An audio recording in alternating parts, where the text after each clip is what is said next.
Assalamualaikum warahmatullahi wabarakatuh. Poin-poin tema materi studi kelayakan bisnis. Mengapa sebelum suatu usaha atau proyek dijalankan, perlu dilakukan studi kelayakan terlebih dahulu, padahal biaya dan waktu pengerjaannya cukup mahal dan lama. Karena studi kelayakan itu penting untuk dilakukan, untuk mengetahui layak atau tidaknya suatu usaha dijalankan. Jika dianggap layak dan bisa menghasilkan keuntungan, maka usaha atau proyek tersebut dapat direalisasikan. Jika dianggap tidak, maka akan dihentikan. Bukan hanya keuntungan dan kerugian yang dapat diketahui, tetapi tantangan yang mungkin dihadapi serta persiapan solusi yang dapat dilakukan agar bisnis tersebut mampu bertahan. Yang kedua, manfaat atau keuntungan yang dapat diperoleh dengan telah dilakukannya studi kelayakan bisnis sebelum dilakukan atau dijalankan suatu usaha. Studi kelayakan dapat membantu pelaku bisnis untuk menyusun rencana kegiatan bagi perusahaan. Studi kelayakan bisnis yang telah dilakukan sebelum bisnis dibangun akan memudahkan pelaku bisnis menentukan program perusahaan seperti apa yang dapat mendapatkan benefit lebih untuk perusahaan. Yang ketiga, banyak pihak yang berkepentingan terhadap hasil studi yang telah dibuat. Pihak-pihak yang memerlukan hasil studi kelayakan bisnis. Yang pertama, pihak investor. Sebelum para investor menyetujui untuk menanam modal pada bisnis tersebut, maka sebelumnya pihak investor akan mempelajari laporan studi kelayakan bisnis yang diajukan. Dikarenakan hal tersebut dijadikan sebagai bahan pertimbangan oleh investor untuk memperoleh keuntungan.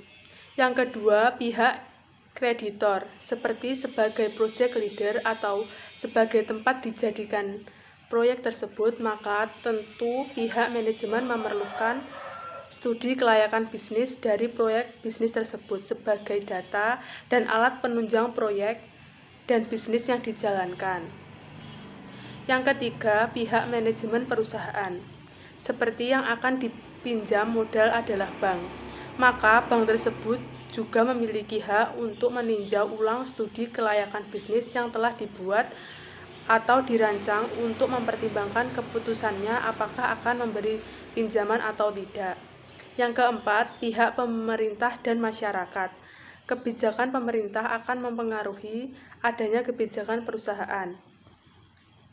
Misalnya, kebijakan pemerintah pada sektor ekonomi seperti adanya penghemat devisa negara, kegiatan ekspor non-migas, pemakaian tenaga kerja yang besar, dan masih banyak lagi kebijakan lainnya. Tujuan dilakukannya studi kelayakan bisnis. Yang pertama, menghindari resiko kerugian. Yang kedua, mempermudah perencanaan. Yang ketiga, mempermudah pelaksanaan pekerjaan. Yang keempat, mempermudah pengawasan. Yang kelima, mempermudah pengendalian. Tujuan utama seorang pembisnis melakukan studi kelayakan adalah untuk mengukur apakah sebuah bisnis berpeluang memiliki kelanjutan atau akan berhenti pada titik waktu tertentu. Yang kelima, dalam melakukan penilaian terdapat beberapa aspek yang perlu dinilai. Aspek-aspek yang perlu dinilai untuk menentukan layak atau tidaknya usaha dengan skala prioritas berikut alasannya. Yang pertama, aspek hukum.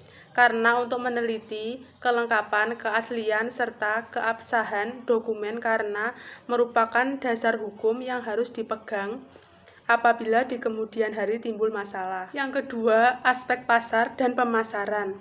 Karena untuk meneliti seberapa besar pasar yang akan dimasuki dan seberapa besar kemampuan perusahaan untuk menguasai pasar dengan strategi yang akan dijalankan nantinya. Yang ketiga, aspek teknis dan teknologi. Karena untuk meneliti serta menentukan di mana lokasi, bagaimana layoutnya, serta teknologi apa yang akan digunakan. Yang keempat, aspek manajemen. Karena untuk meneliti bagaimana kesiapan sumber daya manusianya, serta bentuk organisasi seperti apa yang sesuai dengan usaha. Yang kelima, aspek keuangan. Karena untuk meneliti kemampuan perusahaan dalam memperoleh pendapatan, serta besarnya biaya yang dikeluarkan dan seberapa lama uang tersebut akan dikembali. Yang keenam, aspek ekonomi sosial. Karena untuk meneliti dampak ekonomi tersebut secara luas serta dampak sosial terhadap masyarakat secara keseluruhan. Yang ketujuh, aspek dampak lingkungan.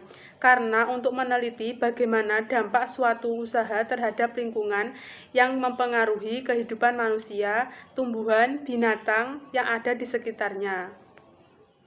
Mungkin itu saja yang dapat saya sampaikan. Bila ada kurangnya saya mohon maaf. Wassalamualaikum warahmatullahi wabarakatuh.